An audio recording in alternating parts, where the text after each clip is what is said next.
Oy, mga kaiko bangod to. Silong na pod si kaiko dito sa landong mga kaiko. Lain pa ato mga kaiko. Katong nakita nako sa Sambuanga nga nalunod ang lansa mga kaiko kaluluoy mo mga pasayro mga kaiko no. Amo manggid na kay ano ni mga bantay dagat na dapat iseminar nila ang tao, isiminar gid nila kay basta magsakay ka mga bangka man o barko man na langsa basta dagko ang ano basta malunod delikado gid mga kaiko mo na mga kaiko way ko kasakay sina nga bangka mga barko na kay pag malunod mga kaiko wala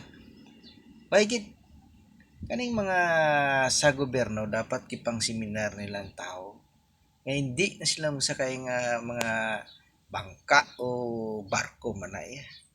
kay delikado pag malunod na ang himuon sa mga pasahero naton nga mga tao hindi na ta magsakay sina mabaktas ta mabaktas ta sa ilalom sa dagat mga kaikot hindi na ta malunod sina igabaktas ta sa ilalom sa dagat mo di ba pati ka di tuod ginaiya mga kaiko kay sa dalom sa dagat walay balod sa dalom ang balod mga kaiko ahara ra sa babaw ang style mo na para di ka maglutang magbaktas kasi ilalom sa dagat ano ka mapakos ka sa bato o di kaya balas ikot mo sa hawak mo nga di ka maglutang para tuloy-tuloy ang baktas mo mga kaiko dito sa lalom sa dagat di pa ka madlok to mabanggaan sa mga sakyan kay way mga salakyan to estado mga kaiko amo na dapat ginahimo ginabaktas kaya nga ako basta magtabok ko sa dagat hindi ko masakayan padlok ko malunod pag malunod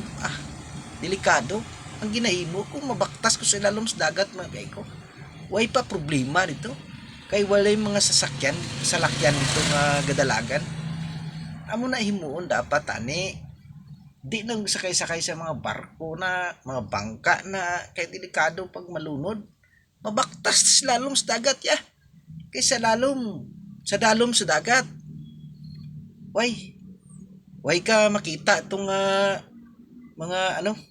mga nami makita mo to mga dalagko nga isda mga coral dito nga mga damo nga mga isda to nga klase-klase mga kaiko amo na imuon dapat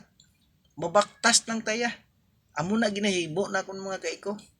amo na mga kaiko nga daw bunga lang ni sang init sa panahon mo daw kay pratikarabi kay init-init subong mga kaiko okay mga kaiko anto lang God bless I love you old people thank you very much